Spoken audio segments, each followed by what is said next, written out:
Call the meeting to order. I guess it's our first full committee meeting in New Digs. So welcome everyone.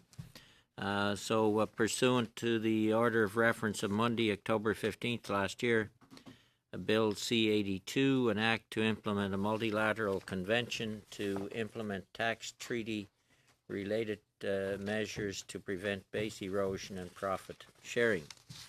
So with us to start on this bill, we have from the Department of Finance, Stephanie Smith, Senior Chief, Tax Legislation Division, and Trevor McGowan, Director General, Tax Legislation Division. Welcome both. The floor is yours. Thank you, Chair. We appreciate the opportunity to appear before the committee today to speak about Bill C-82, an act to implement a multilateral convention to implement tax treaty-related measures to prevent base erosion and profit shifting. This convention is generally referred to as the MLI. The substantive provisions of the MLI are based on the results of the OECD and G20 base erosion and profit shifting project. Base erosion and profit shifting generally referred to as BEPS, or BEPS, which is including the final report on BEPS Action 6, entitled Preventing the Granting of Treaty Benefits in Inappropriate Circumstances, and the final report on BEPS Action 14, entitled Making Dispute Resolution Mechanisms More Effective. The OECD G20 BEPS project was initiated in 2013 with the objective of developing a coordinated approach to addressing concerns over BEPS. The project now involves not only OECD and G20 countries, but over 120 jurisdictions, known collectively as the Inclusive Framework on BEPS. BEPS, or again, base erosion and profit shifting, is a term used to describe aggressive, but nonetheless legal tax planning strategies that exploit gaps and mismatches in tax rules to artificially shift income to low or no tax jurisdictions. Countering such strategies requires a coordinated international response. The MLI is an important component of that coordinated international response. Over 100 jurisdictions participated in the negotiations that led to the conclusion of the multilateral instrument, and to date, 87 jurisdictions have signed the MLI. Bill C-82 would bring the MLI into force with respect to Canada and allow Canada to swiftly modify the application of many of our bilateral tax treaties to include BEPS countermeasures without the need for separate bilateral negotiations. The MLI represents a big step forward in strengthening international tax integrity and tax fairness. Specifically, the MLI would allow Canada to address treaty abuse in accordance with the minimum standards established by the OECD and G20 Base Erosion and Profit Shifting Project. This includes the adoption of a new treaty preamble, which states that the object of a tax treaty is not to create opportunities for tax avoidance, and also a principal purpose test, which is a substantive anti-abuse rule designed to counter treaty abuse. In addition, the MLI would allow Canada to incorporate provisions in its tax treaties dealing with the resolution of tax disputes that are in accordance with the minimum standards, and to adopt mandatory binding arbitration with many of our key treaty partners. Mandatory binding arbitration is a mechanism that obligates the parties to a tax treaty to submit unresolved cases to an independent and impartial decision maker, or an arbitration panel. The decision reached by the arbitration panel is binding on the parties and resolves the case.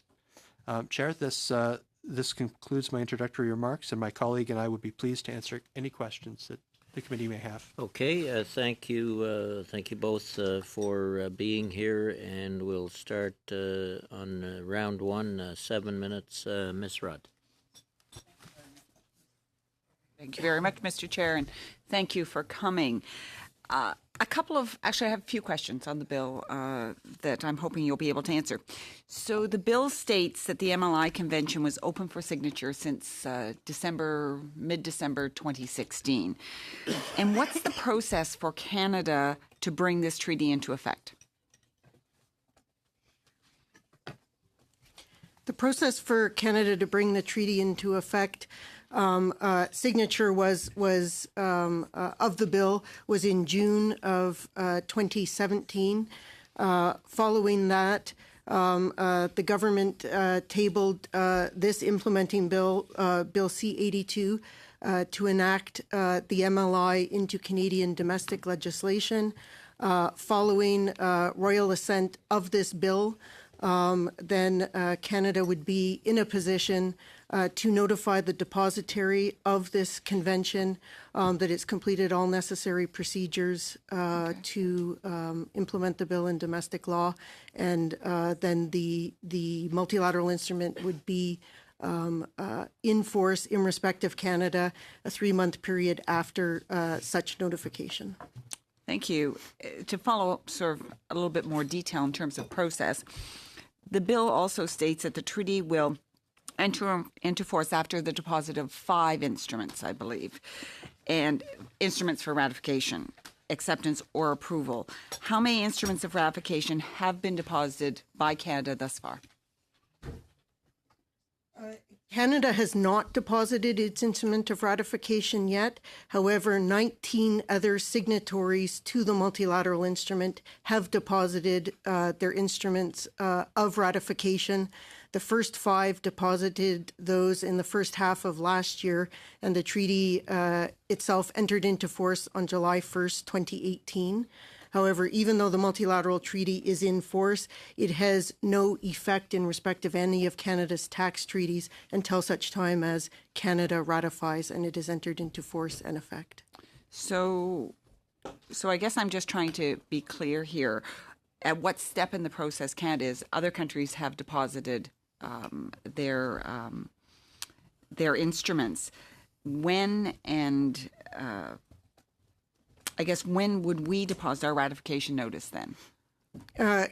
Canada would deposit its ratification notice after this bill receives royal assent. The Minister of Foreign Affairs would then seek an order in council to authorize her to send a notification to the depositary in respect of Canada's ratification of the instrument. So assuming that this bill was to receive royal assent before the end of this session, I would expect that such notification would be sent this summer. So are there specific timeframes in which we can put forward this, I guess, what's our next opportunity to have this come into force? When you say it could be in the summer, are there deadlines? Are there specific dates by which this openings where this is done?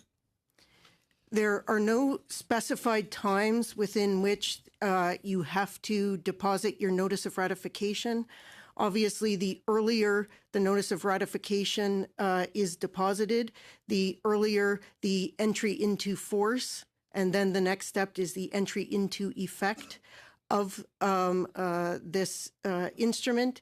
And because of the way this multilateral instrument works, there is a bit of a lag between a deposit of ratification and its entry into effect. So if we were to deposit our notice of ratification anytime before the end of September 2018, generally speaking, the MLI would have effect with respect to Canada starting January 1st, 2019. To the extent that we deposit our notice of ratification after September 30th, 2018, there would generally be a year's delay in its entry into effect.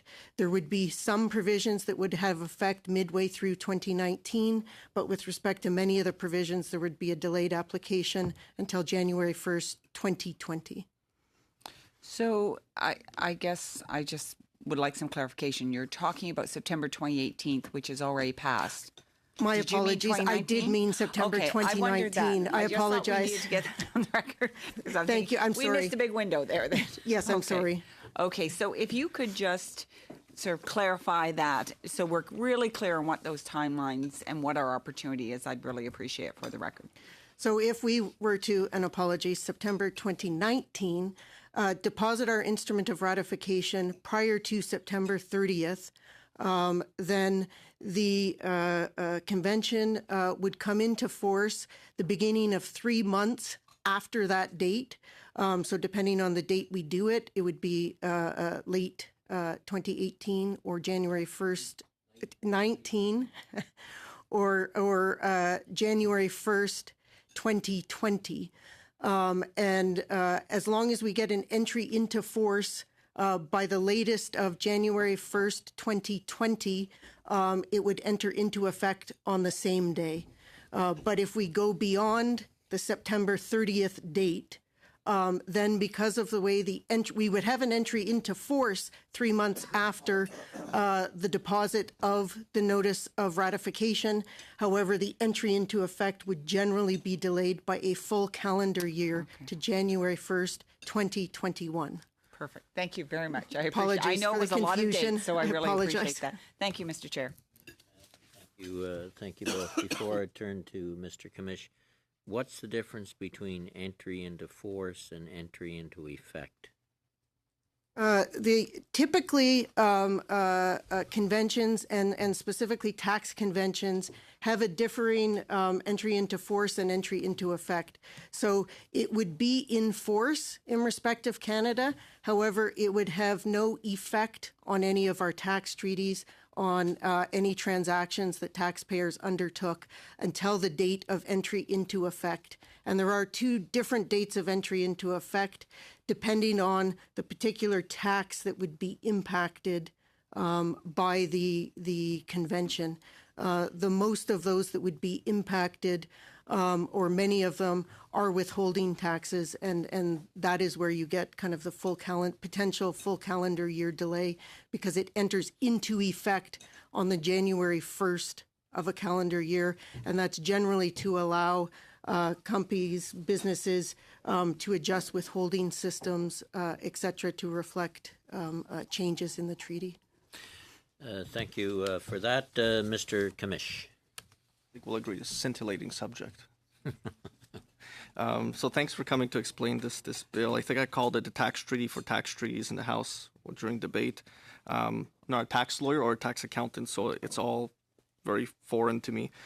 One thing in the Library of Parliament's, it's more like a note to the analyst. When it says here, bilateral tax treaties to which the convention applies, can we make sure it's clear it's South Korea, not Korea? It just says Korea right now. I'm sure we don't have a tax treaty with North Korea, but it would be nice to differentiate between the two. I'm nitpicking, but I think it's important. Is the United States party to this agreement? The United States is not a party to this agreement. While it participated in the early days of the negotiation of this instrument, towards the ends of the negotiations, they indicated that they did not intend to become a signatory to this convention. So what types of effects will that have? Because Mexico is, and we have the USMCA that was negotiated as well. What types of effects could it have for companies operating in all 3 jurisdictions, where only 2 of the jurisdictions are presumably all seeking to ratify and put this treaty into force, whereas the United States, the bigger one, the bigger partner in USMCA, is not? Generally, the USMCA itself would not be impacted by anything in this tax treaty. Generally speaking, the USMCA provides that to the extent that there's a tax treaty in place, the tax treaty should apply, as opposed to the USMCA.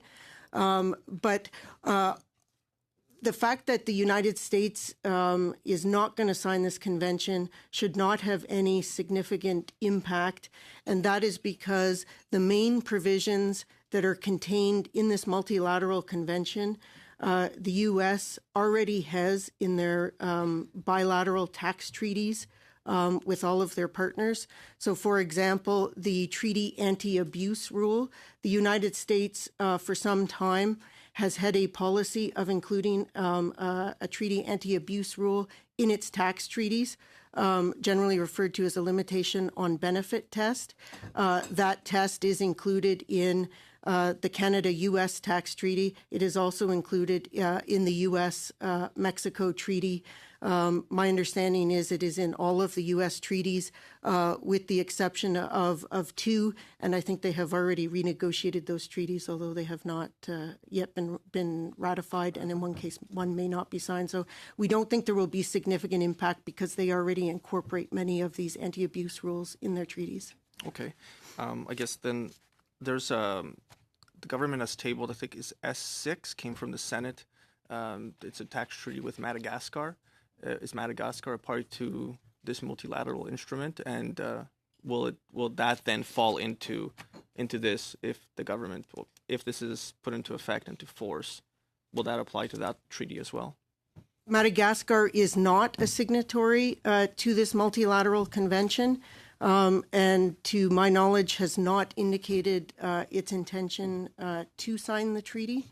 And as a result, the treaty with Madagascar, if ratified, would not be covered by this instrument. There's a bunch, because you mentioned that there's the core body of it, and there's a bunch of optional components to it. And in my office, we were trying to figure out which ones has Canada opted into and which ones have we not opted into. So could you just give me a list of the optional ones, just the optional provisions that we have opted into? Just by article name would be fine.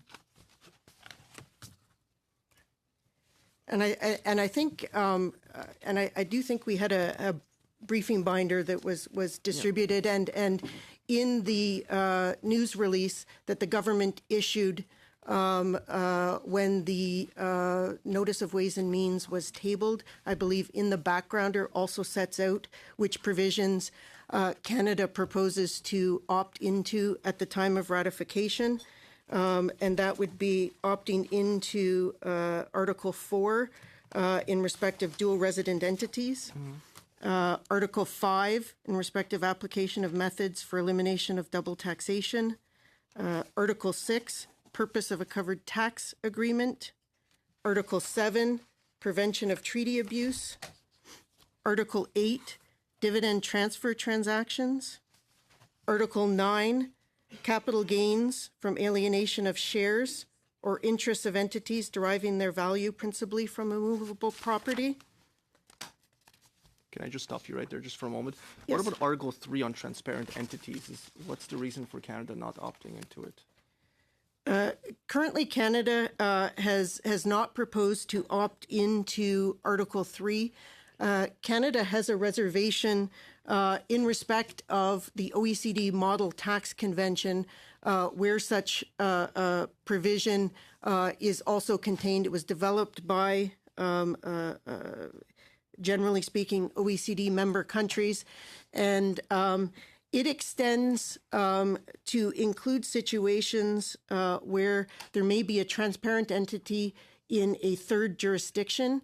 In Canada's view, the provision is better applied and can avoid some unintended effects if it applies only with respect to entities in the two contracting states.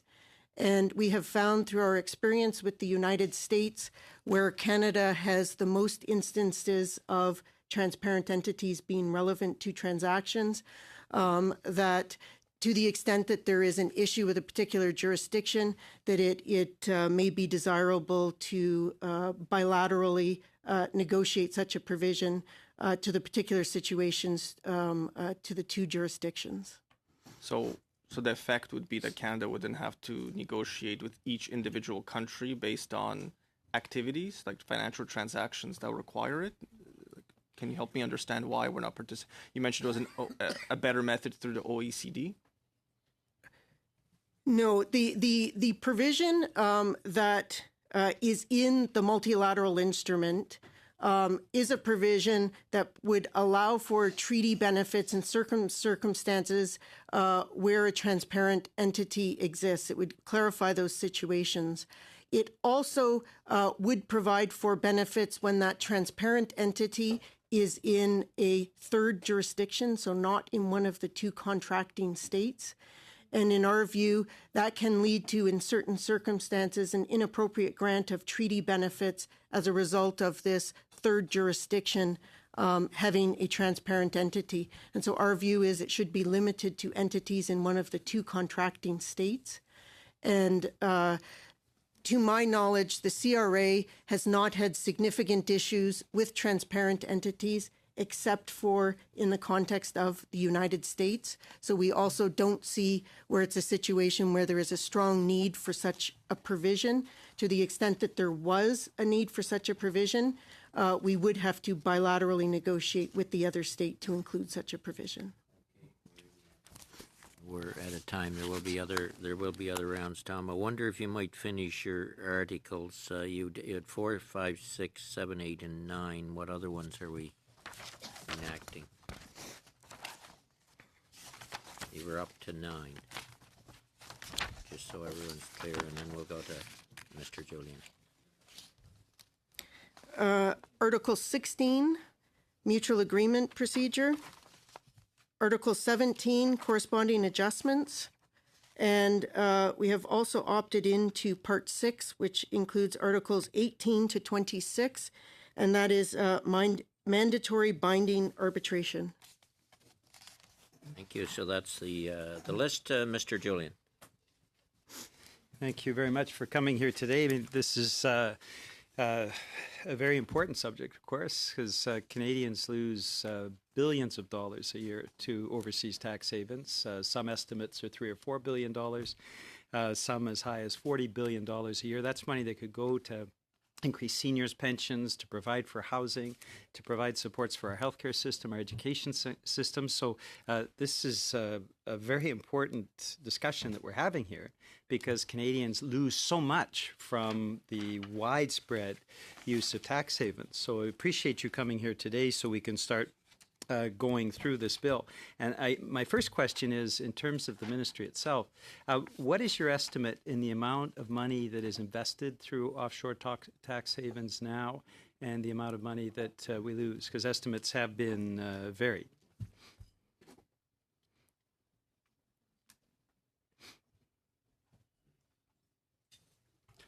I'm sorry. We don't have that information with us right now. Okay. If you could provide it to the committee.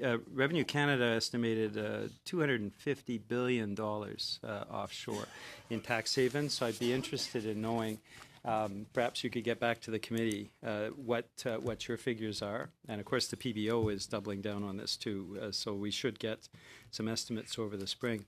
I noticed in terms of the number of tax treaties to which the convention applies, it is 75, that is, if that's correct. How many tax treaties does Canada have, and which tax treaties are excluded from this convention?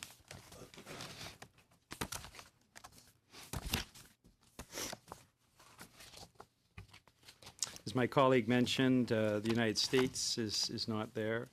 And I didn't see Switzerland, which is a notorious tax haven, of course. Do you have a list of the tax havens with which we have agreements to which this convention does not apply? I mean, just ballpark, it seems to me that some of the most notorious tax havens are not included. As my colleague is looking it up, I would say that we have the information on, of course, which countries with which Canada has tax treaties, and also which countries are involved in the MLI. The status of a country as I think the term was tax haven is not a specific tax term. Some countries have what are known as blacklists, where they kind of have lists of countries that they consider to be tax havens. So that there's a bit of vagueness. I don't know that there's a list of countries that definitively qualify or don't, and so it's kind of difficult to answer that aspect of the question. Well, the question I'm asking is which countries or which entities to which we have tax treaties does this convention not apply to? Very clearly, as you mentioned, the United States. I see Switzerland. What other countries are excluded? countries or entities. If we're looking at the Cook Islands or the Cayman Islands, of course, they're part of broader entities, but they're both notorious tax havens. So to which tax treaties do we have does this convention not apply? Currently, and the way the convention works is that on signature, countries deposit a provisional list of tax treaties to which they would like this convention to apply. And so on signature, Canada provisionally listed 75 tax treaties. It is expected on ratification that that number will be increased to 84 because the basis on which the list was developed was to include all countries who are participating in the BEPS, the inclusive framework on BEPS, who are engaged in this work and therefore have indicated a willingness and a desire to sign this convention. And also, the countries that are part of the inclusive framework are those that have been identified by peer countries as at risk for base erosion and profit shifting. Yeah. The countries that have not been covered, Switzerland and Germany, and the reason for those two not being covered is because on the day Canada signed the multilateral convention, the government also simultaneously announced bilateral negotiations had commenced with those two countries, and the expectation is that those two tax treaties will be updated on a bilateral basis. Yeah, could you just read the other? So we have 93 tax treaties, right? We have 93 tax treaties, so could yes. you read the other 16 then that are not included? I will give you the other 16, and I'll also indicate the ones that we would expect would be covered on the final ratification. So ones not currently covered, but that we would expect would be covered on ratification in the final notification would include Algeria, Armenia, Ivory Coast, Kuwait, Oman, Papua New Guinea, Peru, Trinidad and Tobago, and the United Arab Emirates. So those are 9 additional it would be proposed to cover. Those not covered would be the following 9: Ecuador, Germany, Guyana, Kyrgyzstan, Switzerland, Taiwan, United States, Uzbekistan, and Venezuela. Okay. And what status then do we have with tax havens like the Cayman Islands, the Cook Islands? How would you categorize those tax agreements? We do not have tax treaties with the Cayman Islands or the Cook Islands. We have tax information exchange agreements with those two jurisdictions. Because tax information exchange agreements deal only with exchange of information, and this treaty itself deals with entitlement to treaty benefits, they are not within the scope of agreements that can be covered by this multilateral convention. So they would be excluded from this. This doesn't change materially our relationship and the current use of the Cayman Islands, for example, as an overseas tax haven. It would have no impact on the Cayman Islands, that's correct. We'll likely have time for another round, Mr. Julian. Mr. Fragascatis. Thank you very much, Mr. Chair. Thank you to the officials for being here this morning on what is a, yes, true, very true, technical matter, but a very important one. Mr. Julian cited a number now. I believe he said 240 billion, 240 or 250 billion. I can't remember exactly. It's one of the two, Mr. Chair. I think the implication is that that's what the Canadian government does not see on an annual basis because of tax avoidance. That number actually comes from the OECD and is an estimate on the global situation. So what all governments are missing out on when it comes to tax avoidance. I think that's important for the record to reflect that. And But go ahead. This comes from Revenue Canada, Well, I wasn't, and it's the last report that was published at the end of June. Well, so it's a Canadian figure, and it comes from Canada. I'm not saying you're misleading. I'm saying that the substance of your comments could imply could imply what I said. And that point of information on the OECD comes from the Library of Parliament, which we're very fortunate to have with us and briefing us on these issues, Mr. Chair. First of all, I wanted to, if I could, go over with you this entire process. It unfolded through the OECD. It's multilateral in nature, obviously. Could you speak about how that makes things more efficient? I know it's a very general question, perhaps a simple one, but I'm thinking about this issue from the perspective of the Canadian taxpayer, who might not want to delve into the technicalities, but I think from an efficiency perspective, they're well served here, but I'd love to hear your view. Well, when the OECD G20 launched this BEPS process, and some of the outcomes of that process required changes to tax treaties, it was recognized that for all states to include those in their tax treaties would be a very lengthy and time-consuming process due to the requirement of bilateral negotiations.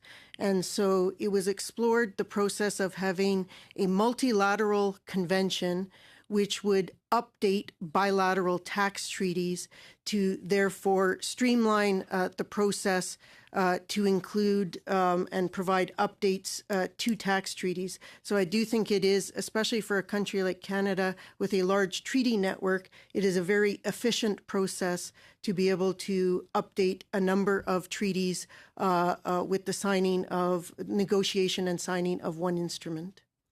Thank you very much.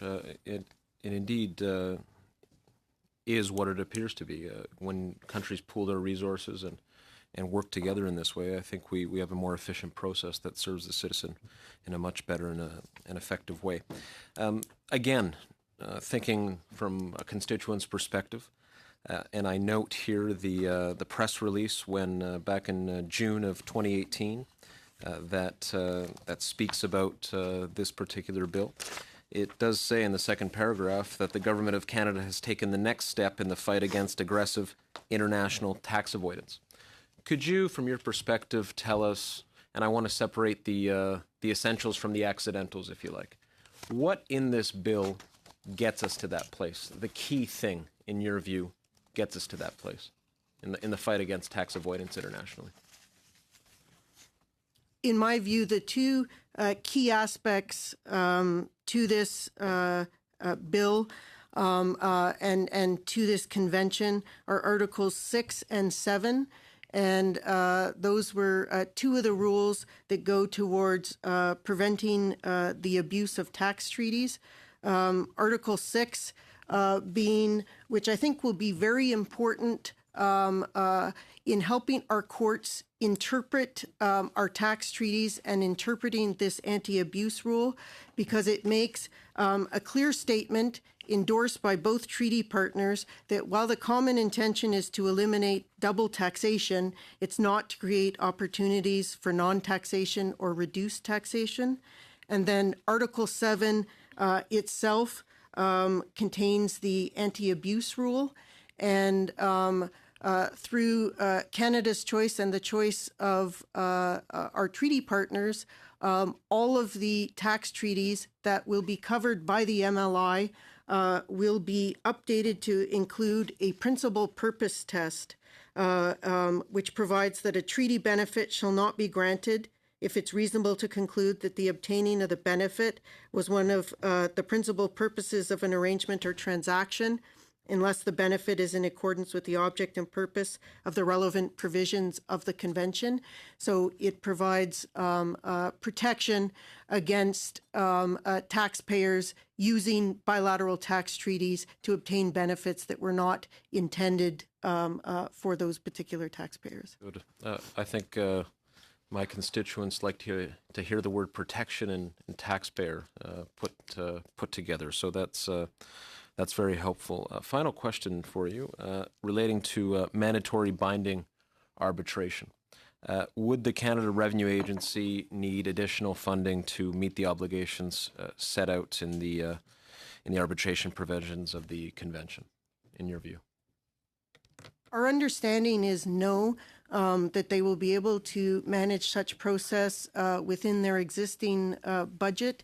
They already have responsibility under all of these tax treaties to engage in a mutual agreement procedure. And what the binding arbitration is just a final point to ensure that there is a decision so that the taxpayer can be relieved from double taxation. Okay. And without this bill, basically Canada would have to, what would be the implications if this bill didn't exist?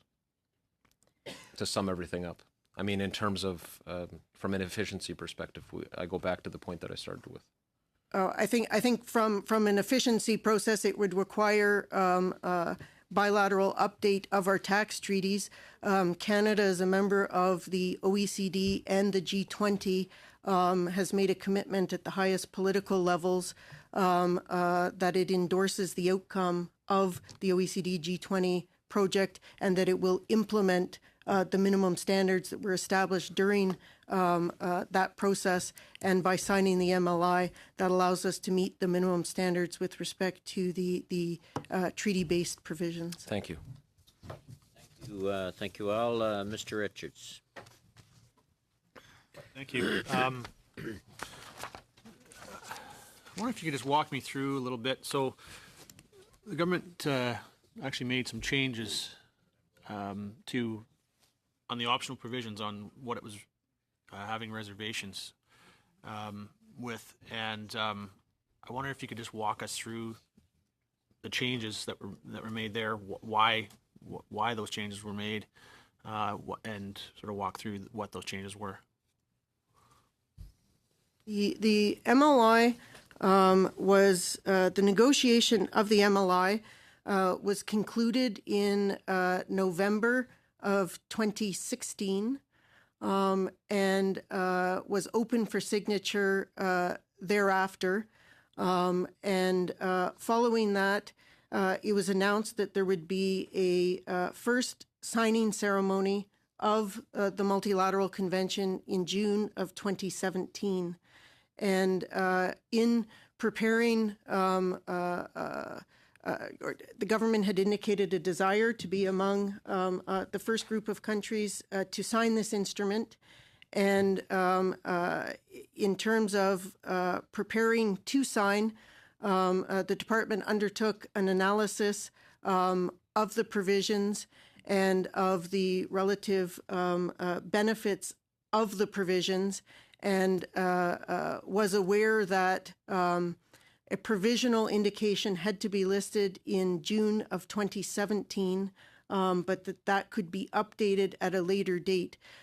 So the government took a very prudent approach on signature and picked up all of the minimum standards that were in the convention, in addition to binding mandatory arbitration, with the view that it would continue the study of the other detailed provisions of the MLI and how they interacted with the large treaty network, with a view to updating its position prior to ratification.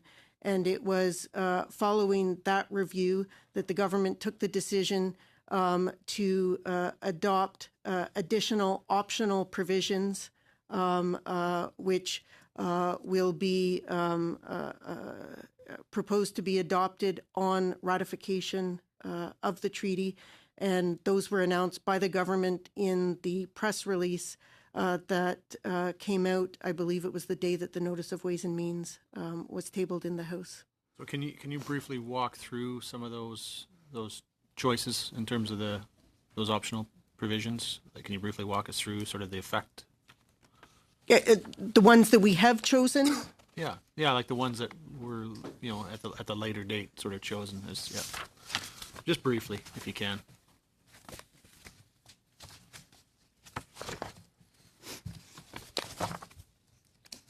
So one of the provisions which was not in the initial provisional notifications is Article 4 on dual resident entities. A decision was made by the government to adopt this provision. It was generally in line with the policy and with a number of prior tax treaties that had been negotiated by Canada. And by adopting such provision, it will allow us to have greater consistency across our tax treaties for resolving cases of dual resident entities involving non-individuals. There was also a decision in Article 5 effectively allow countries who currently have committed to providing for an exemption system to change that to a credit system to ensure that taxpayers are not inappropriately getting double tax or a lower rate of tax. It won't have an impact specifically on Canada's elimination of double taxation because we currently in our treaty policy and in all of our tax treaties already provide for foreign tax credit. But it was viewed that allowing other countries to ensure such similar protection was desirable. Article 8 was another provision that was proposed to be included. And Article 8 applies to dividend transfer transactions. The way the tax treaty works is it has two withholding rates. Our domestic rate would be 25%.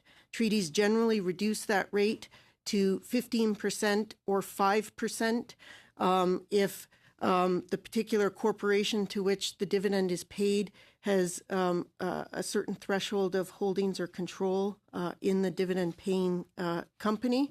The provision in Article 8 provides that to obtain the lower rate, that they must have exceeded the threshold of ownership or control for a minimum of 365 days prior to the payment of the dividend.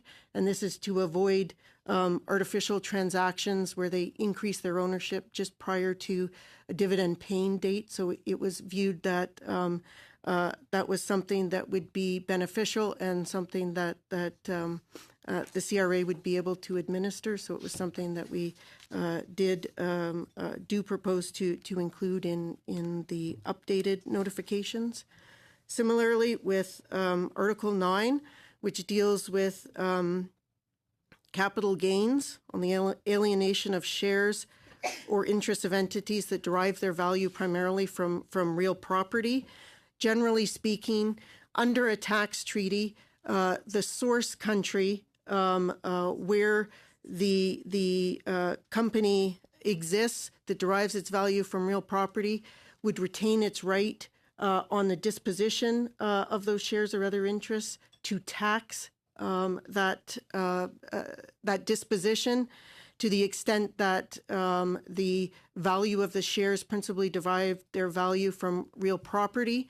There were some abusive transactions where companies, just prior to the distribution of those shares, put a lot of cash into the company such that the value of the real property fell below the threshold, or they sold a property prior to, specifically to avoid the source country having the right to tax.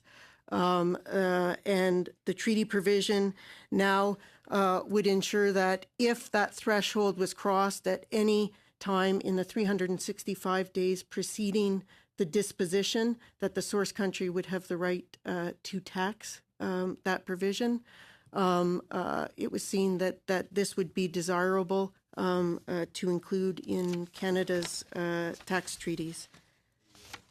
We'll have to cut it there and move to Mr. Fergus, but obviously from the description, there's all kinds of games been played on how to avoid taxes, and those folks should be nailed.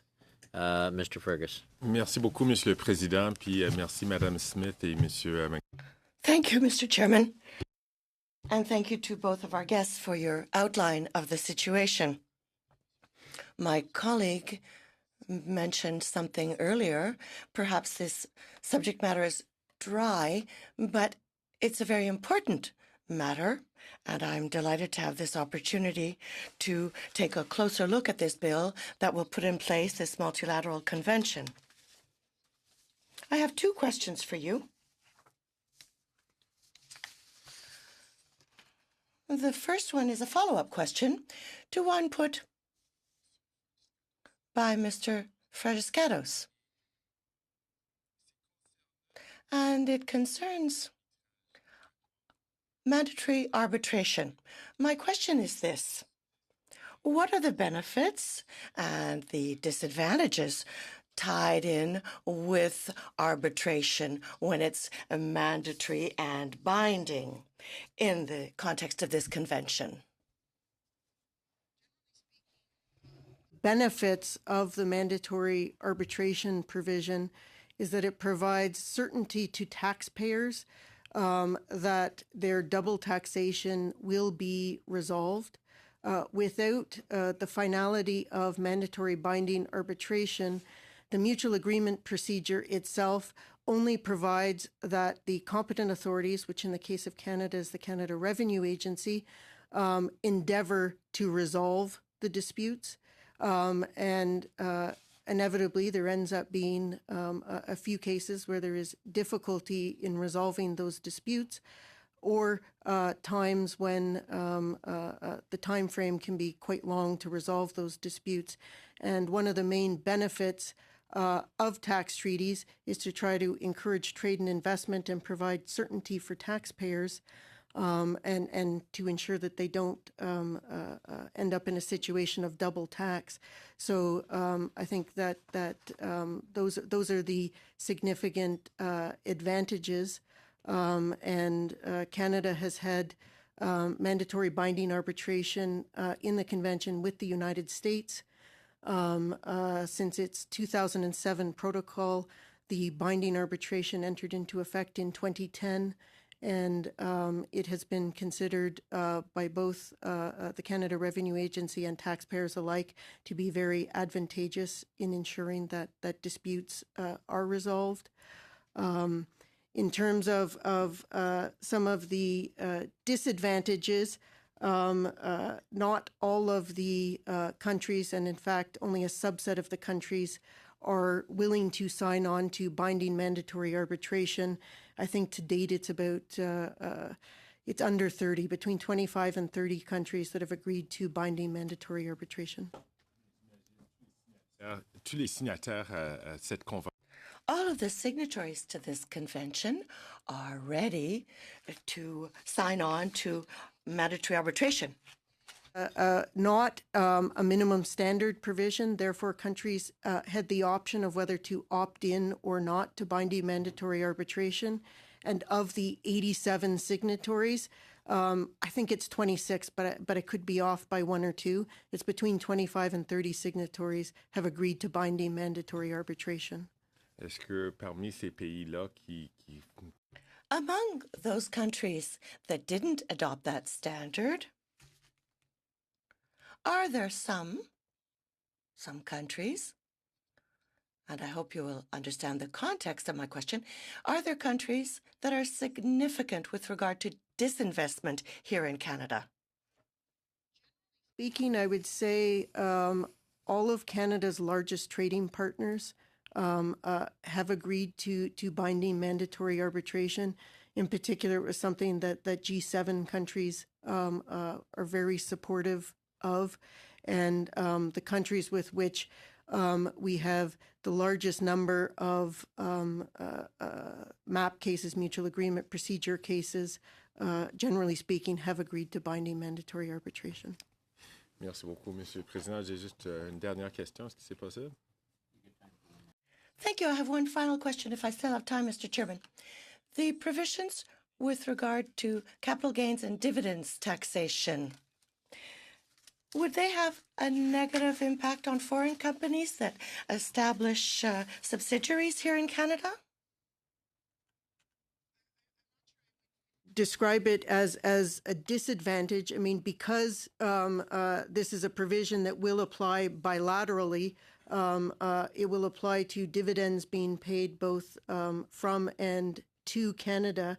And yes, it would impose the discipline to receive the lower withholding rate if you're talking about a foreign parent with a Canadian subsidiary, that if they want the lower, for example, withholding rate, that they would have to have maintained that ownership threshold throughout the required period.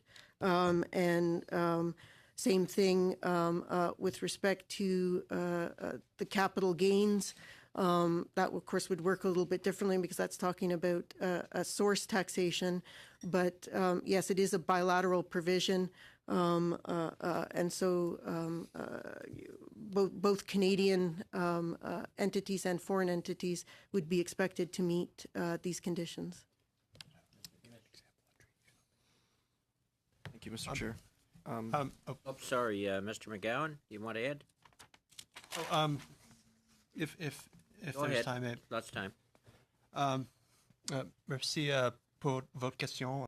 Thank you for your question. As you stated, it is a very technical subject matter, and that being the case, I will answer more fully in English now. Not giving a disadvantage, and also building upon an earlier question by Mr. Julian. When we talk about the principal purpose test and the anti-treaty abuse, certain tax advantages are accorded to our treaty partners. For example, on capital gains, a treaty partner might be exempt on the disposition of shares of a Canadian entity. And that's part of Canada's tax policy, and it's common throughout the world. Of course, there are jurisdictions, as we discussed earlier, the Cayman Islands, with which Canada does not have a tax treaty. And tax planning strategies have been affected in order to achieve tax benefits that have been negotiated under a particular tax treaty with one of our treaty partners by entities resident in a country with which Canada does not have a tax treaty. And so when you're talking about the obtaining or losing of an advantage, part of the anti-avoidance, anti-treaty abuse rules in the multilateral instrument would have the effect of preventing non-treaty partners from accessing these treaty benefits. And so while, as between treaty partners, it might have a certain effect, in the broader context where we don't have treaties with everyone, and countries generally want to ensure that their treaty policies have force and are respected, it does have that additional benefit of not providing or extending treaty benefits beyond the intention for which they were negotiated and entered into. And that applies, of course, on both sides of a bilateral agreement vis-a-vis third parties. Okay, thank you for that additional information, Mr. Kamish. Around 5 minutes. Thank you, Mr. Chair. I want to go back to those optional components again. So thank you for the list that you gave. So I kind of corrected some of what I had here. And then thank you, Chair, for making them complete the list. But I wanted to talk about Article 10, Article 12, Article 13, which affect permanent establishments. What's the effect of Canada not participating in those three? So that would be Article 10, anti-abuse rule for permanent establishments situated in third jurisdictions. Article 12 is artificial avoidance of permanent establishment status through commissionaire arrangements and similar strategies. And Article 13 is artificial avoidance of permanent establishment status through the specific activity exemptions. So what's the effect of Canada not participating? The effect of not participating means that those provisions will not be included in Canada's or will not apply to Canada's tax treaties through the MLI. What is a tax effect of it? So why aren't we participating? What's the policy reasoning for it?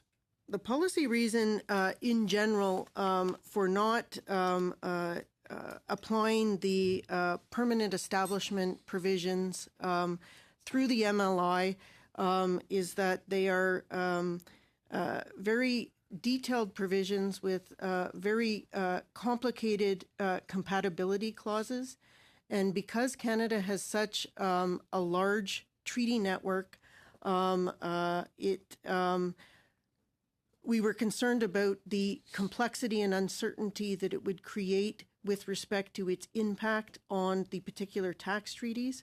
Because we have a large treaty network with some of our treaties dating back to 1975, the permanent establishment provisions in particular differ significantly throughout our tax treaty network. And the impact on all of those provisions was not clear. Another reason was that compared to the other provisions in the MLI, relatively few countries actually picked up these provisions. And so we would not have had a match in respect of these provisions with very many treaty partners. And to the extent that we would have had a match, it may not have been in Canada's favor necessarily to have these provisions, because in many cases we would have been the residence country relative to the other country. That speaks specifically, mostly I would say, to Articles 12 and 13. Article 10, with respect to permanent establishments situated in third jurisdictions, this is not a situation that Canada encounters very often, and it's a function of how our domestic law works. This typically has not been a problem with respect to Canada's tax treaties. Now, the fact that these provisions are not incorporated via the MLI does not mean that at some point in the future that Canada could not take a different decision and incorporate them through the MLI. It also does not preclude the integration of these provisions in a future bilateral update to the tax treaty. I note that in respect of the OECD Model Tax Convention, where these provisions are included, there are no reservations from Canada in respect of the policy of these provisions. How much time do I have, Mr. Chair? 2 minutes? A couple of minutes. You only get one, but go ahead. Okay. I just wanted to follow up on that then. So you said in the future Canada could opt in some of these optional provisions. I guess you said in summary, Article 12, 13 is not very popular with a lot of countries. And so if we adopted these rules, it wouldn't give us much benefit in dealing with it. So can I then ask you, like, what is then the mechanism to join one of these optional ones after this treaty is ratified and put into force in Canada? And what is the mechanism can we opt out ever? And how is that done? Like, does it come back to Parliament for an opting out? Or is it just, because you mentioned order in council process, or is it just by order in council? To address the last question first in terms of opting out, in respect of how the convention is structured, you cannot opt out once you have opted in. And that also in part influenced the prudent approach taken by the government with respect to adopting provisions of the MLI. So once you choose them, you have them forever and cannot opt out. You can, however, withdraw reservations, which has the effect of opting into provisions at any time in the future. And such process would be done through an order in council. And it would be an update to the reservations and notifications Canada would have deposited with the depositary. Just so I'm clear then. So once Parliament passes this, if Parliament passes this, it goes to the Senate, gets royal assent, the order of council is issued, then we become a party to all the articles that the government has indicated it wishes to be a party to. And then in the future, by ministry can go back to cabinet, and by order in council can say we will then opt in, for example, Article 10, 12, 13, and they would not come back to parliamentarians to have a debate or conversation about it. That is correct, because it would be the entire convention itself that Parliament would adopt and that Canada would ratify. And this is for all of the optional, like the optional components you're saying, you can only basically opt in by withdrawing your reservation. wouldn't then the wiser policy choice have been to keep our withdraw from all of the optional things and see how they work out before opting into them? Wouldn't that have been the more the wiser, more prudent one, is to see what the effect is and then choose which ones to participate in? A political decision or policy decision, and I don't think Ms. Smith can answer that last question, but I think she answered clearly that in the future it's an order in council that will make a decision. Turning then to Mr. McLeod. Thank you, Mr. Chair, and thank you for the presentation. Anytime we start talking about tax treaties, we got to expect that it's going to be very complex and very complicated. But the goal, I guess, here is to ensure that everybody pays their fair share of taxes. And we look at ways to deal with corporations or individuals or organizations that try to avoid paying taxes. But I'm struggling a little bit on how widespread this problem is. How much money are we talking about? I hear many numbers being thrown out there, and I'm not sure if we have a real good indicator how much money are we talking about? What is being slipping through our fingers, so to speak, in terms of dollar amounts? Is there any way you can give us an indication what that number is?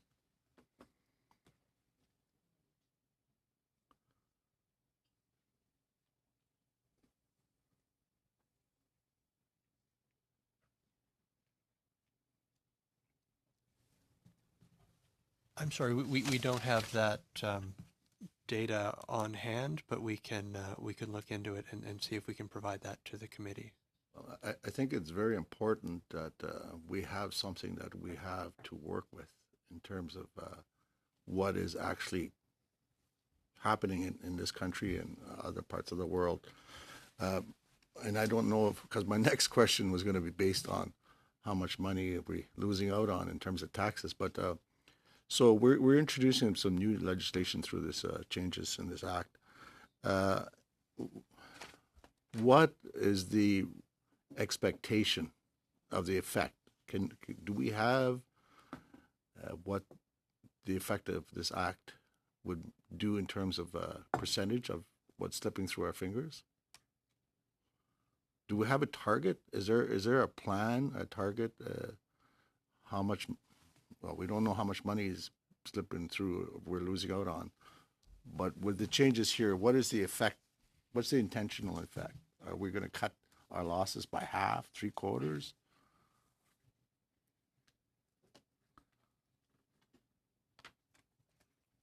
Unfortunately, we don't have specific numbers with us here today. I think one of the things that we can do is provide some numbers with respect to a couple of recent cases that the government lost in respect of treaty shopping, and cases for which we would hope that the anti-abuse rule in this treaty would be applied by Canadian courts.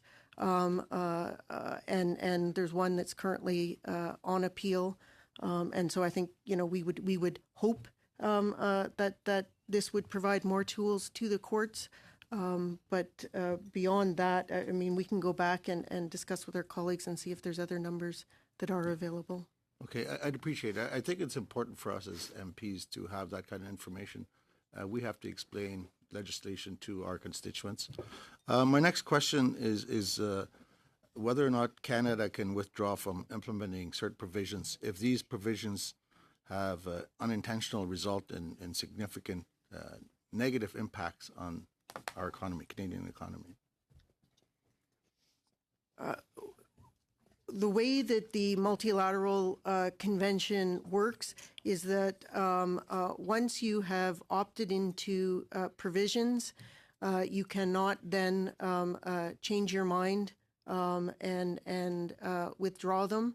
The other impact of, while the government would always have the choice to terminate the MLI, and that would stop on a go-forward basis any amendments being made to our tax treaties.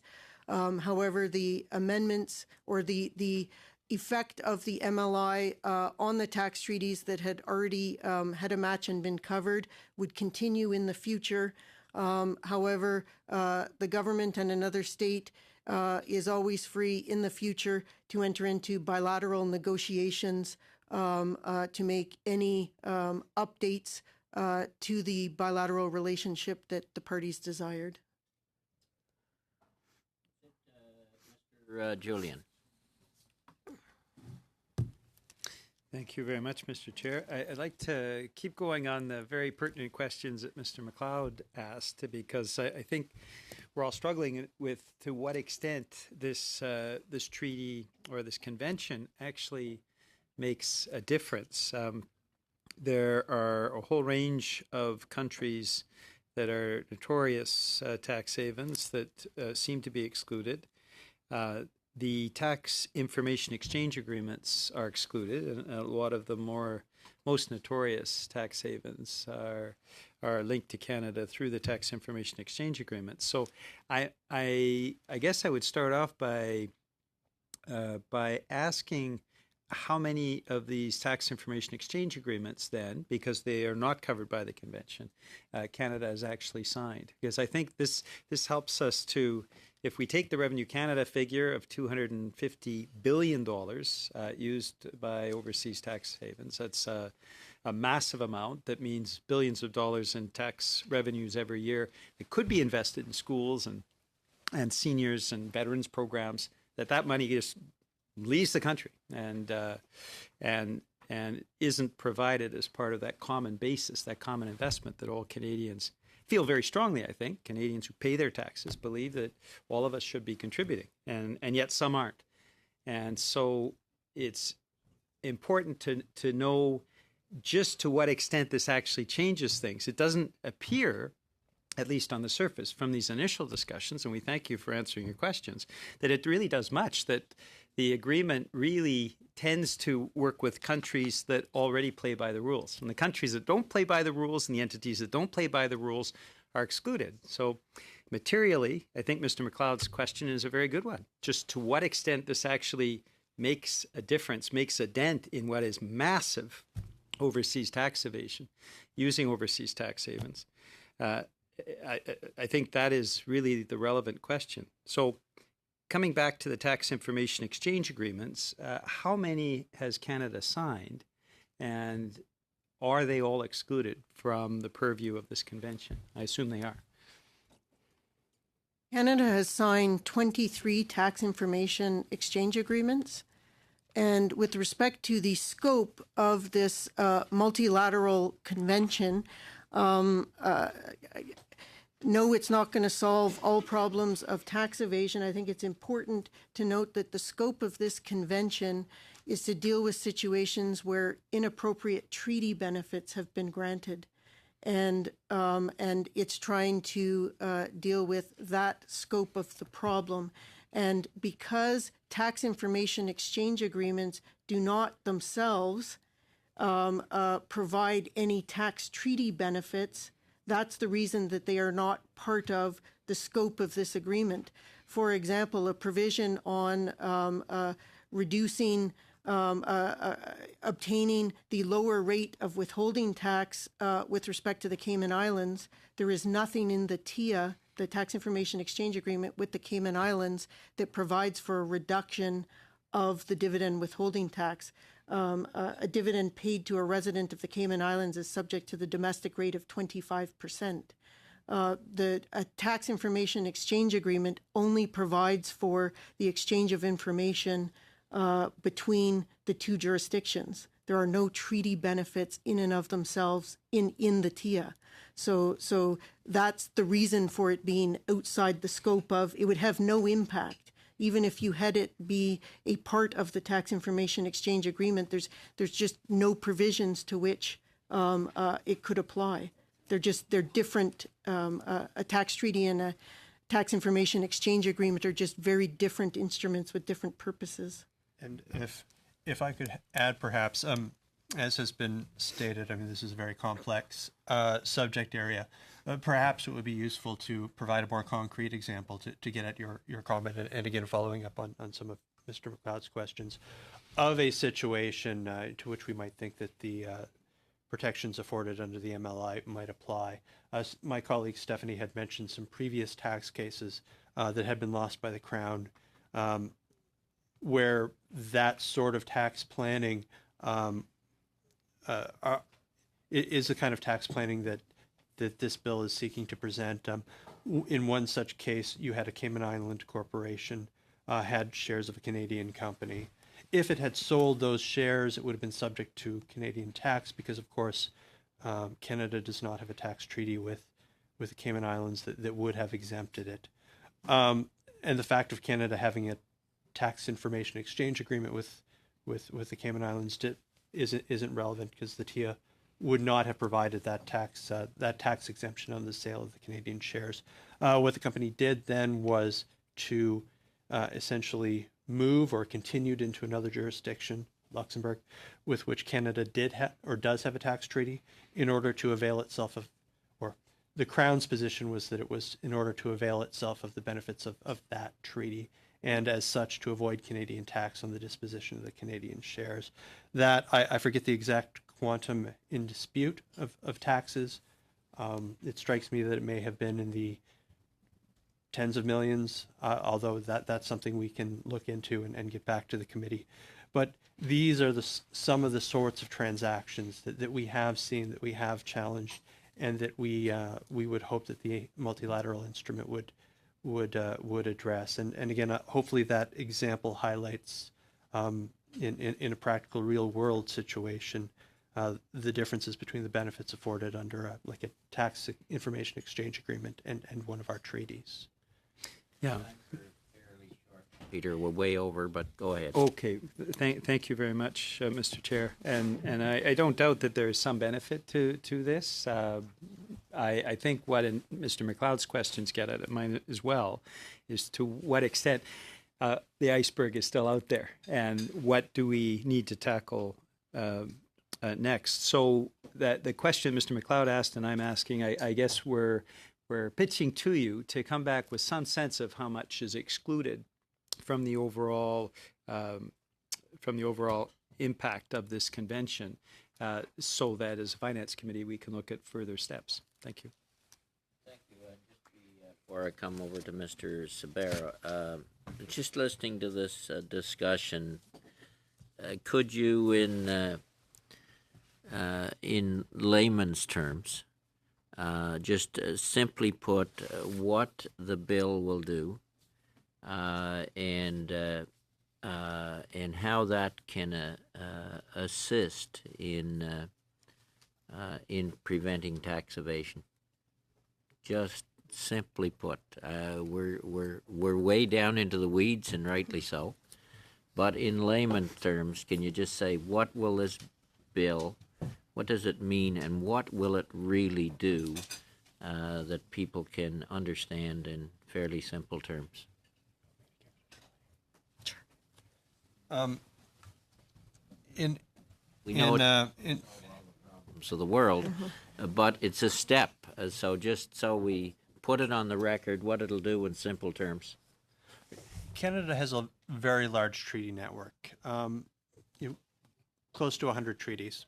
And certain benefits can be obtained under these tax treaties. These could be reduced withholding tax rates. They could be exemptions from tax, say on the sale of properties. Internationally, as part of the base erosion and profit shifting process, a number of countries came together and looked at how best to address problems created by multinational or international organizations shifting their profits into low or no tax jurisdictions and inappropriately obtaining benefits under these treaties. There are all sorts of benefits that can be obtained in the tax world. Not all of them are delivered under treaties, but some are. And so as part of this process, a number of countries came together, looked at ways to address this base erosion and profit shifting, and this particular measure deals with treaties. A couple issues came up. One, many of the treaties said the purpose is to prevent double taxation, but didn't specifically mention to prevent no taxation. Addition, many of them didn't have anti-treaty abuse provisions, and those are kind of the two big anti-avoidance ones. One can imagine, with the number of countries involved, the number of treaties involved, Canada alone has, as I said, close to 100. It would have taken a tremendous amount of time and resources to update all of our treaties. And of course, if you can picture trying to squeeze a handful of sand, if we update a small number of treaties, tax planners could move to the ones we haven't gotten to yet. And so a coordinated effort was undertaken, and this is the result of it. What it would do is, in an efficient manner, and only in respect of countries where we have a bilateral match, it would update our tax treaties to prevent this type of inappropriate tax planning and to help protect the tax base. Okay, thank you. Then 5 minutes to Mr. Sabaro and 5 minutes to Mr. Polyev, and then we'll have to go to committee business. Thank you, Mr. Chair, and welcome, Trevor and Stephanie. Thank you for the testimony to date. First, I'm going to go to Article 8 of the MLI with regards to our decision to opt in on the dividend transfer transaction. Originally, we did not opt in, and then we decided that we would. Can you give us some color on that? I think it was, in some senses, originally, the government took a very prudent approach because there was a relatively short time frame between the completion of the multilateral convention and the initial signing ceremony. And there was a desire to ensure that sufficient time was had to appropriately review the treaty network to ensure that implementing such a provision through the MLI would be appropriate in all of the treaties that were likely to be covered, and also to have some time to ensure that it was something that the Canada Revenue Agency thought that they could administer. With Canada has entered into a number of tax treaties with many governments around the world to ensure that certain the tax avoidance strategies which are deemed illegal are not utilized and tax evasion doesn't take place. We know that our government has done invested a lot into CRA, over $1 billion to stem the tide. There are ongoing investigations that have been reported in the media. And when I think about this on a holistic basis, this MLI, this multilateral instrument that our government's entered into, with regards to base erosion and profit shifting, and shifting back even, if you think about after the global financial crisis in 08-09, how whether it's FASB, G20, G7, the number of agreements, Basel II, III, new capital guidelines, new liquidity guidelines for banks. And this is just one of the things that have come out of that from the 08-09 financial crisis. How much teeth does the MLI have in terms of taking us forward to combat tax evasion, tax avoidance strategies, which are basically illegal and which cost the government many billions of revenues around the world, not just here in Canada? I guess one thing to clarify is, generally speaking, I think that the convention itself, its main target is actually tax avoidance as opposed to tax evasion. So it's generally looking at transactions that, while legal, push the boundaries and go beyond the intention of what the parties wanted. Because I'm short of time. The MLI, one of the things that we don't want to have is treaty shopping and jurisdiction shopping and the race to the lowest common denominator with regards to withholding taxes. The MLI does deal with that to a certain extent, my understanding. I've read the briefing book, but it does deal with those type of issues. Yes, it does, and I think the main feature of this is to provide for an anti-treaty abuse rule. In this case, the principal purpose test, and I think combined with the new language to include in the preamble of tax treaties, I think that's a significant tool for Canada and a significant tool that hopefully our courts will use to help us address these situations. Because it is another step and another tool in the fight against tax avoidance and tax avoidance, specifically aggressive tax avoidance strategies. Yes. Okay, 30 seconds. And if I can follow up, just 1 second, sorry, I have to pull this up. With regards to, I shall make it easy. With regards to the covered tax agreement, which is Articles 1 and 2, where it says that the OECD, I'm going to read it because I don't have it. The OECD explanatory statement points out that a country might choose not to include a specific tax agreement if the agreement has recently been renegotiated or is currently under negotiation. Can you clarify that or provide that in layman terms? Well, I think what it's indicating is that countries have the option of listing all or part of their treaty network, and it's just giving one example of why a country may choose not to cover, to list a particular agreement.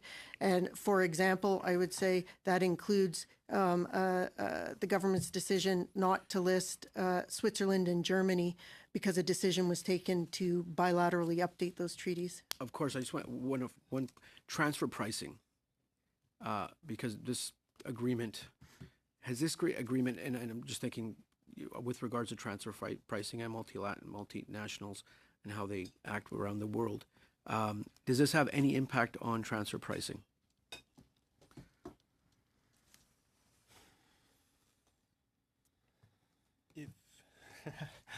Hope I didn't stump you there, Trevor. Or No, Stephanie. it's quite a complicated area. Of course, transfer pricing is the price charged by multinationals in their transactions against borders. So whether the counterparty to an agreement under Canada's tax rules is in a treaty jurisdiction or not, our transfer pricing rules would require them to pay an arm's length price for the goods if they're buying goods or services or whatever they're paying for. There are secondary rules in our transfer pricing rules that can create an amount that's essentially considered to be a return of profits, sort of economically tantamount to a dividend, as a dividend subject to dividend withholding tax rates. Those withholding taxes could actually be affected by the presence of a tax treaty, and so I mean that's sort of a second order effect. So it would be incorrect to say that no, it would not have any effect. But due to the nature of transfer pricing, the transfer pricing rules, it's not, I think it's fair to say, probably not the biggest impact coming out of the MLI. Thank you. People can play. Mr. Poilievre, talking about playing games. What, me? That is an outrageous allegation. I didn't say it was untrue. I said it was outrageous. On the same issue, transfer pricing, when governments have disputes over transfer pricing with corporations and those disputes are settled, are the settlements made public?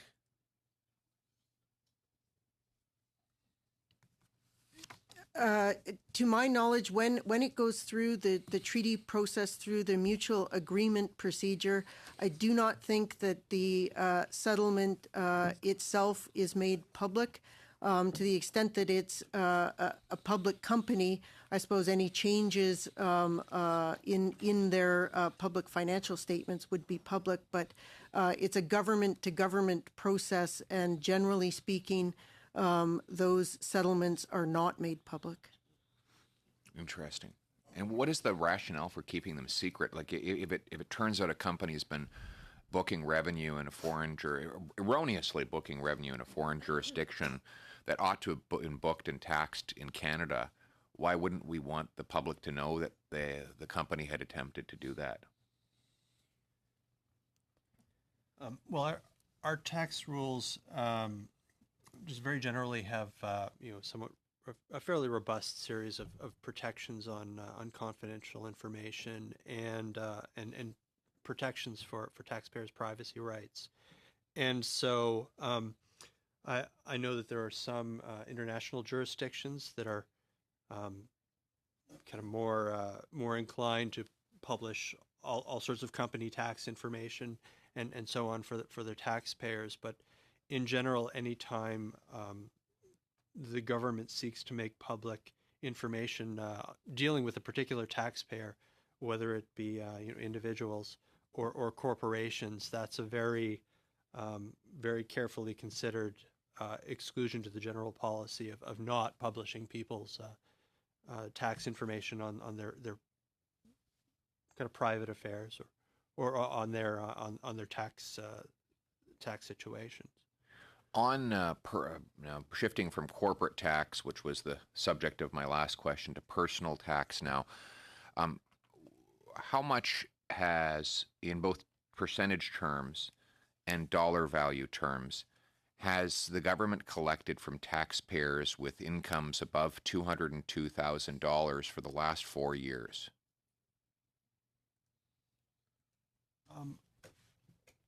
I'm sorry, we don't have that information handy. Could you commit to providing it? It should be easy to get because it would just be the people who are in the top marginal tax bracket. Obviously, finance would and CRA would keep track of receipts from people in various tax brackets. So your sorry, is your question the total amount of government revenues from individuals in the top bracket, or I think you had earlier said in excess of 202,000? That's right. So the total revenues from those taxpayers? That's right. Or the marginal difference based on the increase from the new rate of 33%. Sorry, I just want to make sure we get the exact information you're looking for. Well, my question was the former, but if you could include the latter, I welcome that also. So total tax revenues from income individuals. tax revenues. Okay. We can, I can ask my colleagues in the personal income tax division. Unfortunately, we have the our treaty expert here. Well, you can provide that. Chair? Mr. Chair? We can look into it. Yes. Yes. Point of Okay. order. Thank you. Yes, that's good. I guess I'm somewhat confused with regard to this bill because you're talking personal income tax, and are we not having a conversation about corporations and individuals offshore? Not. I guess I'm confused as to how this fits into this bill. Your question. Maybe you could explain that. Well, it's quite obvious that income tax that is not paid because it's being improperly declared abroad or hidden in foreign accounts would obviously reduce the tax revenues paid by the individual here in Canada. Getting the, I didn't think your question was that specific. You were basically saying all.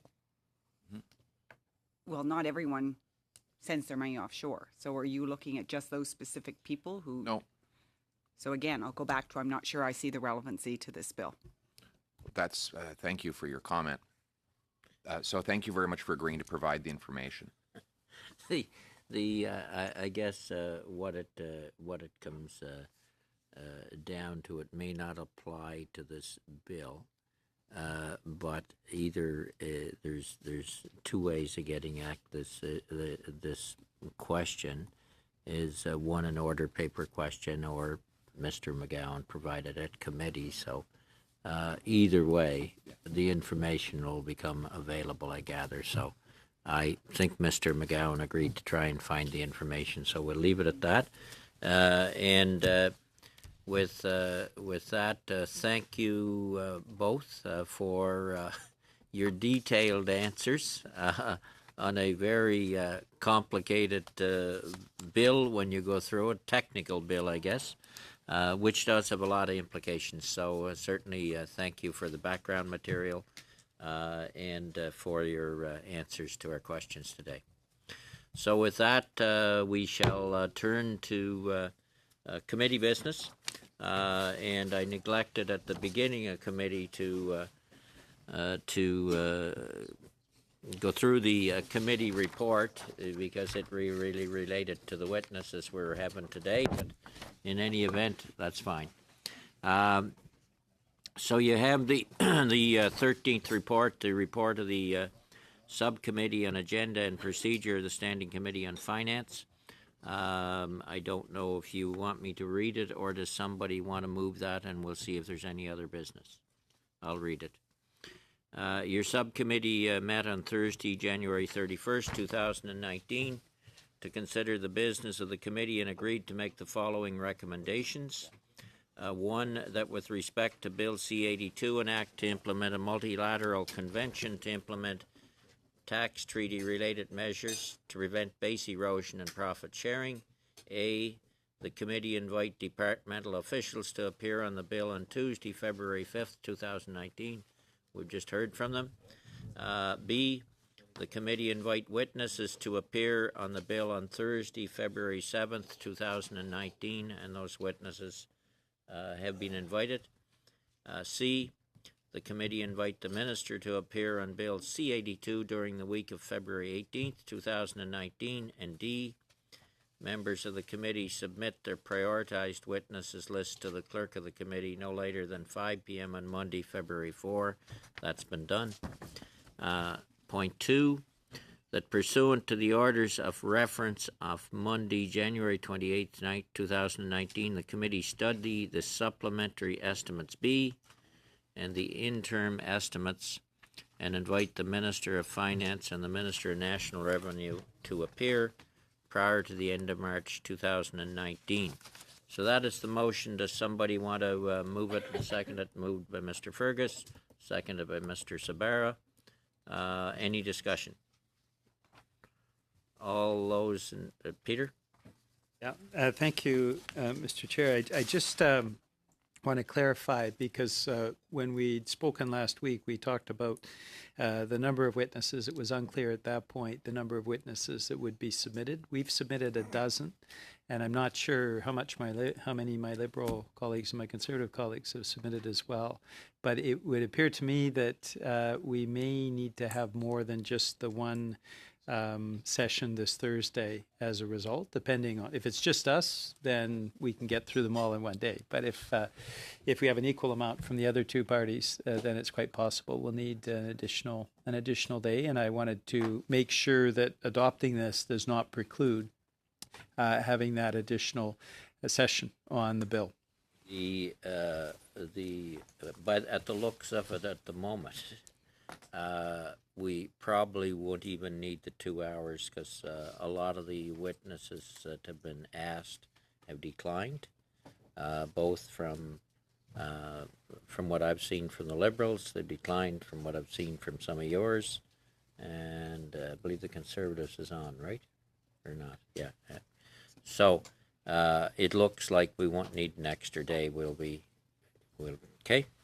So it's been moved and seconded. All those in favor? On division? On division. Any other business? Mr. Sabara. Thank you, Mr. Chair. I put a notice of motion on a few days ago with regards to the Standing Committee on Finance undertaking a study of open banking. I believe that the clerk had forwarded this notice of motion on to all the esteemed members of this standing committee, and I would like to put the forward motion and with any sort of discussion, but quickly go to a vote so we can adopt the motion and begin the study on open banking. Thank you, Mr. Chair. Read the motion and give your arguments for it. Yes, of course, Chair.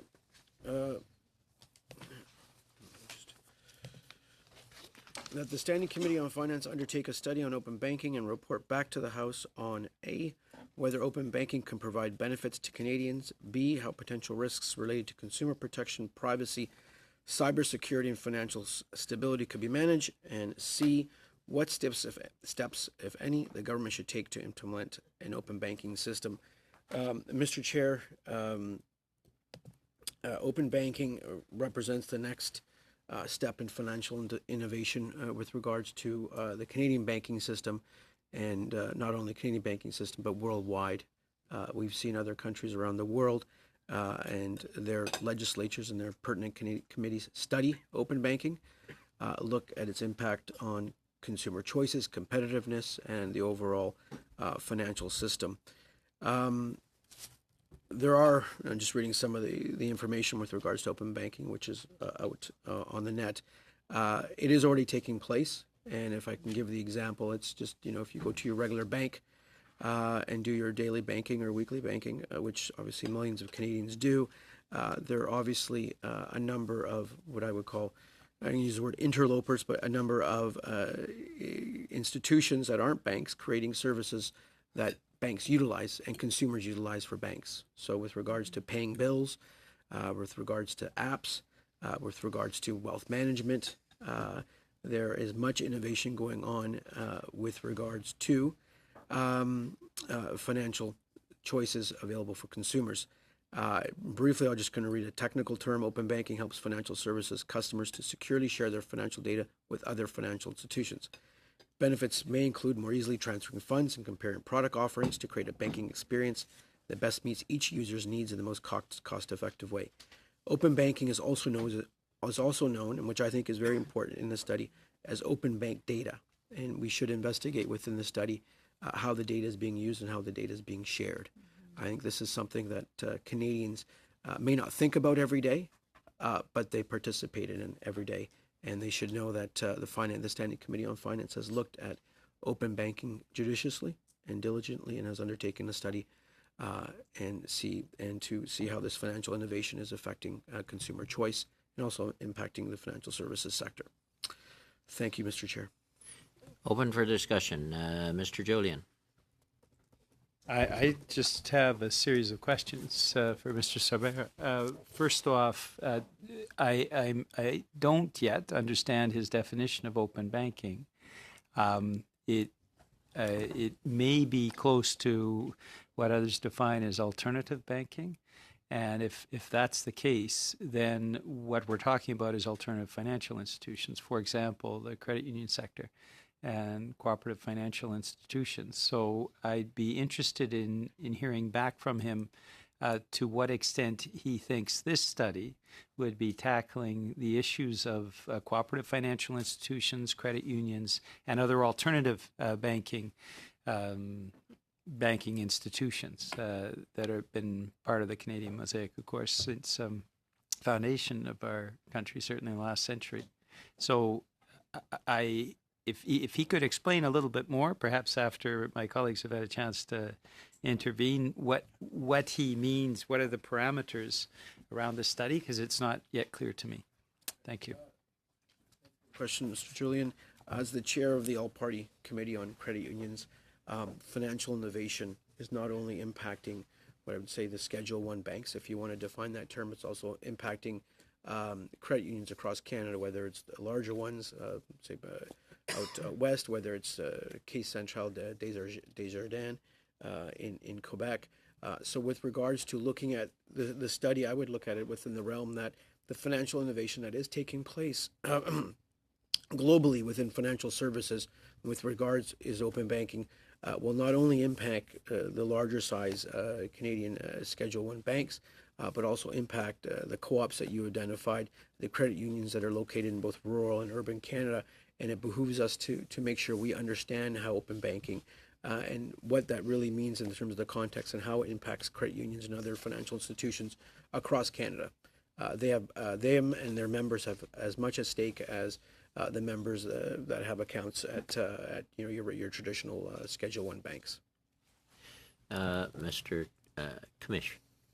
So kind of like Peter, I have a bunch of questions as well. Just the motion just seems a little bit incomplete and uses some terms that I think are a little vague. So I had the same thing about open banking means different things to different people, and I agree. Like, are we going to be looking at? It sounds like we're looking about financial services, or that's what you want to look at, but also how data is dealt with. And I don't know if data really falls to the Standing Committee on Finance to look at. There is a committee of the House that's taken with the issue of social media data and how that's shared on like Facebook and other platforms. The Access to Information Ethics Committee, that one has more specialty in, the privacy of information, how it's dealt with, how it's traded, how it's exchanged between institutions. I'm not like it's a very broad subject.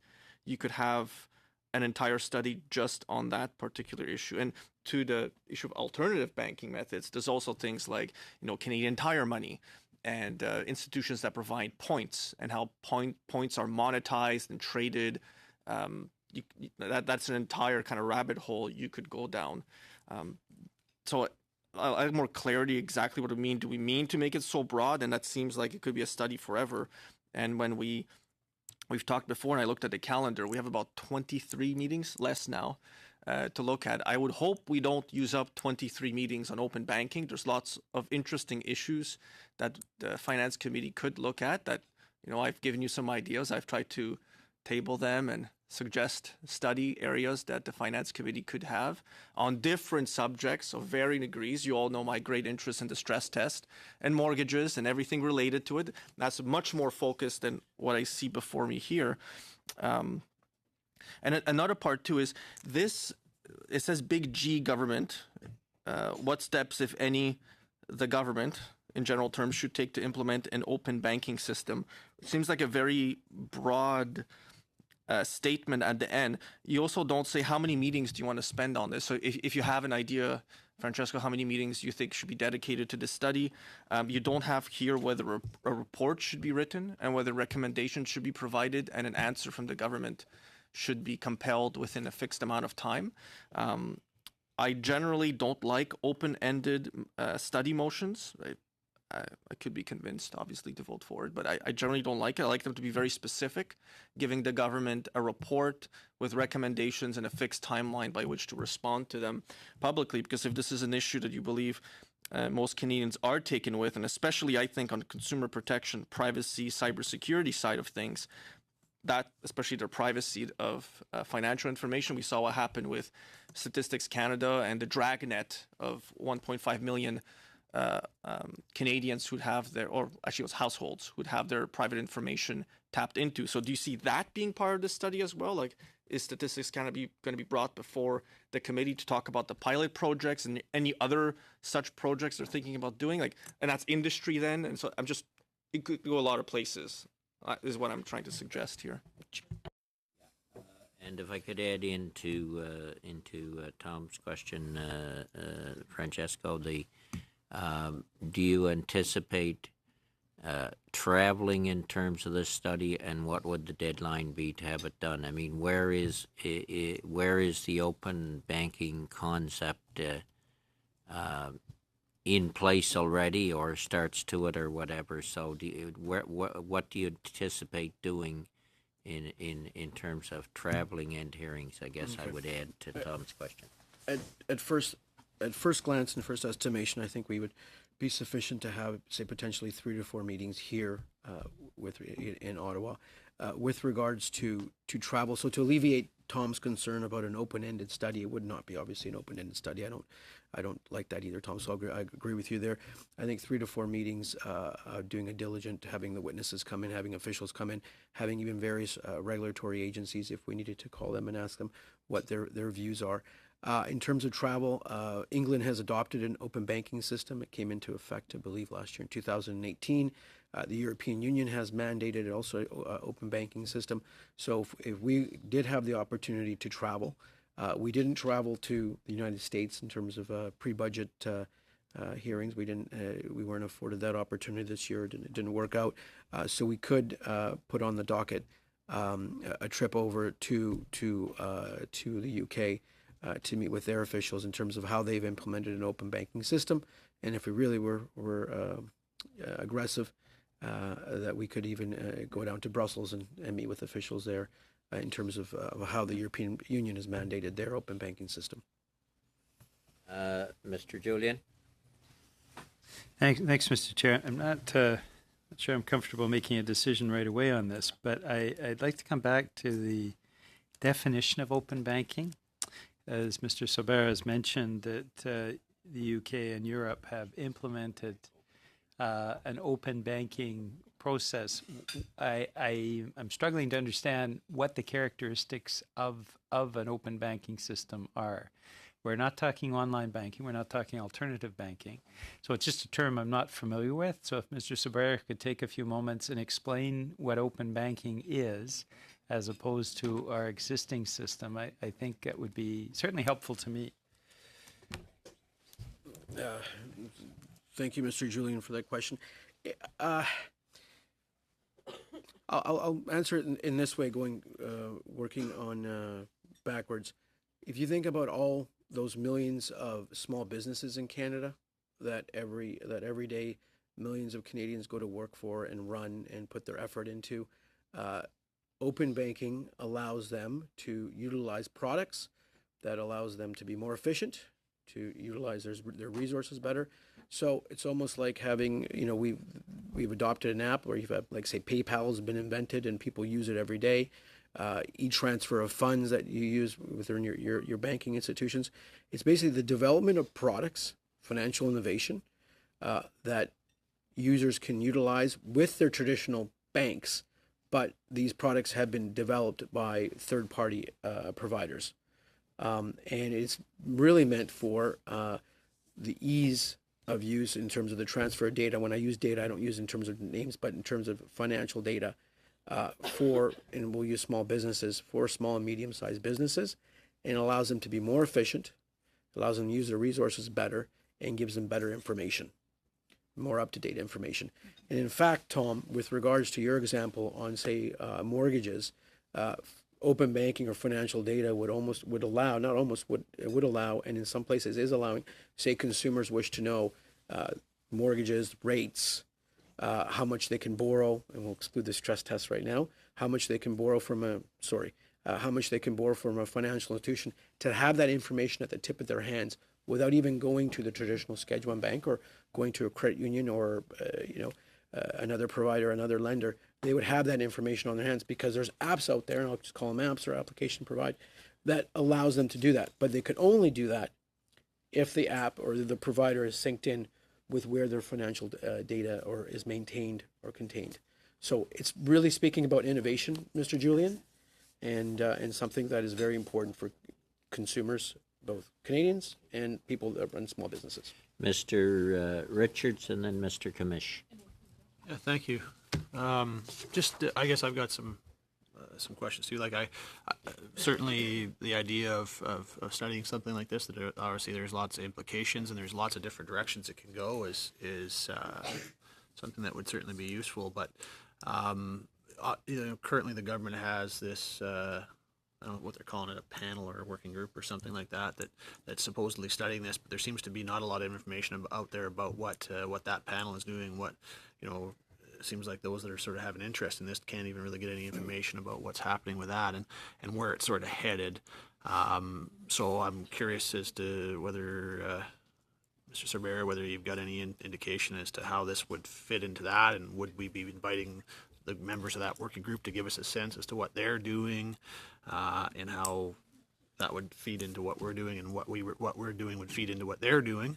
And also whether we would be looking to maybe have the minister come and give us some sense as to where the government's looking to go, or what their plans are for this working group. Because obviously if we're going to be studying something, we shouldn't just be doing it in isolation. We should be trying to make sure that it's leading somewhere and there's a purpose to it. And I guess at this point,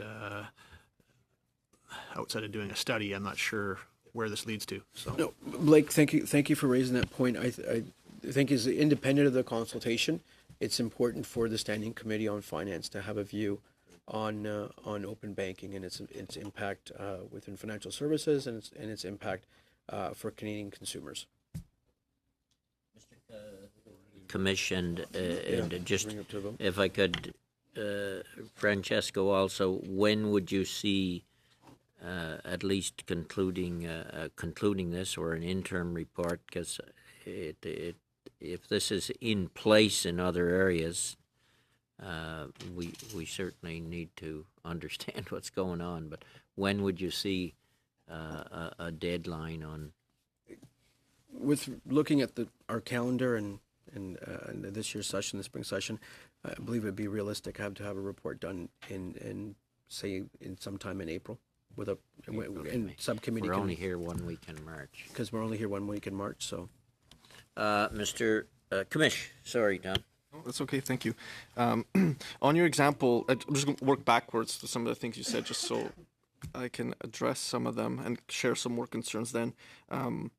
The synchronizing example of people going around shopping, you can already do it today. ratehub.ca, not that I'm endorsing what they do, but you can find a ton of publicly available mortgage information that gives you an estimate of what you can borrow, what's your principal, and it uses obviously some type of engine to scrape the information off of publicly available information off the banking websites, and it posts it there really easy for you to see. So you can really do a lot of pre-shopping. If we're looking at that, that's been going on since the internet was born, and hopefully we're not going to do that.